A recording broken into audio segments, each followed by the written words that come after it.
नमस्कार। स्वागत है आपका मेरे YouTube चैनल लॉ डोर में। आज इस वीडियो में मैं आपको जानकारी देने जा रहा हूं जीएसटी के बारे में। जीएसटी का नाम आपने सुना ही होगा, यानी कि गुड सर्विस टैक्स। जीएसटी की क्या प्रणाली होती है, क्या प्रक्रिया होती है, इसकी क्या बारीकियां हैं, जिसके बारे में मैं आपको बताऊंगा। यानी कि जीएसटी किसी वस्तु के निर्माता से लेकर उस वस्तु के बनने के बाद में, तैयार होने के बाद में, जब वह उपभोक्ता तक पहुंचती है तब जीएसटी लगने की क्या प्रक्रिया होती है, इसके बारे में मैं आज आपको इस वीडियो में जानकारी दूंगा। तो आइए विस्तार से जानते हैं जीएसटी के बारे में। जीएसटी एक बहुस्तरीय कर प्रणाली है जो प्रकृति में व्यापक है और वस्तुओं और सेवाओं की बिक्री पर लागू होती है। इस कराधान प्रणाली का मुख्य उद्देश्य अन्य अप्रत्यक्ष करों के व्यापक प्रभाव को रोकना है और यह पूरे भारत में समान रूप से लागू है। अब जानते हैं सबसे पहले जीएसटी के इतिहास के बारे में। 1 जुलाई 2017 को भारत में वस्तु एवं सेवा कर लागू किया गया था, लेकिन नई कर व्यवस्था को लागू करने की प्रक्रिया काफी पहले से ही शुरू हो गई थी। सन 2000 में भारत के तत्कालीन प्रधानमंत्री अटल बिहारी वाजपेयी ने जीएसटी कानून का मसौदा तैयार करने के लिए एक समिति का गठन किया था। सन 2004 में एक टास्क फोर्स ने निष्कर्ष निकाला कि उस समय कर व्यवस्था को बढ़ाने के लिए नई कर संरचना को लागू किया जाना चाहिए। सन 2006 में जब केंद्र में यूपीए गवर्नमेंट थी, उस समय के वित्त मंत्री ने 1 अप्रैल 2010 से जीएसटी की शुरुआत का प्रस्ताव रखा और सन 2011 में जीएसटी कानून की शुरुआत को सक्षम करने के लिए संविधान संशोधन विधेयक पारित किया गया। सन 2012 में स्थायी समिति ने जीएसटी के बारे में चर्चा शुरू की और 1 साल बाद जीएसटी पर अपनी रिपोर्ट पेश की। सन 2014 में उस समय के नए वित्त मंत्री अरुण जेटली ने संसद में जीएसटी विधेयक को फिर से पेश किया और 2015 में लोकसभा में विधेयक पारित किया गया।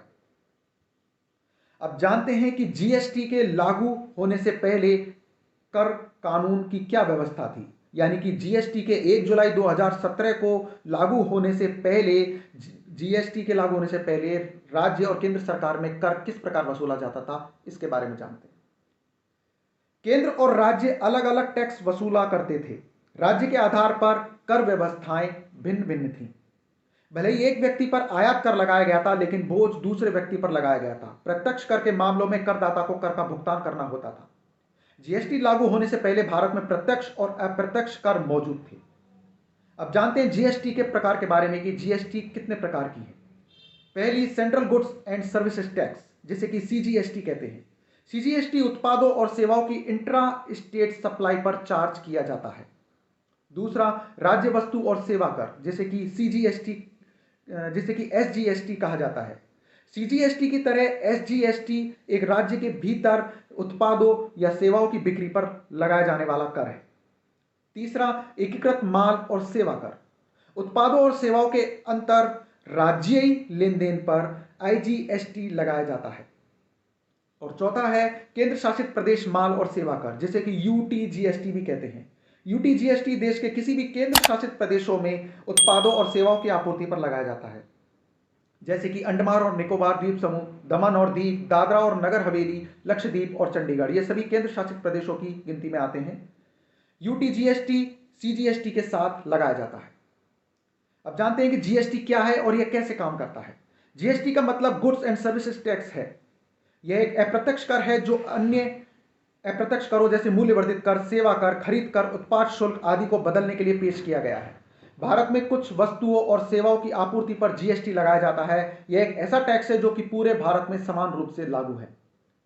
अब जानते हैं कि जीएसटी कैसे काम करता है। सबसे पहले बात करते हैं निर्माता की, यानी कि किसी भी वस्तु के मैन्युफैक्चरर की।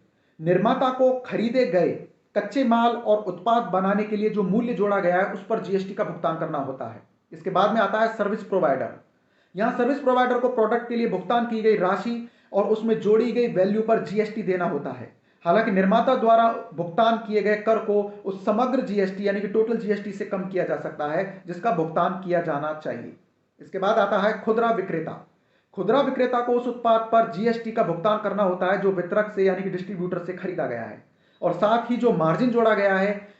हालांकि खुदरा विक्रेता द्वारा भुगतान किए गए कर को उस समग्र जीएसटी यानी कि टोटल जीएसटी से कम किया जा सकता है जिसका भुगतान किया जाना चाहिए।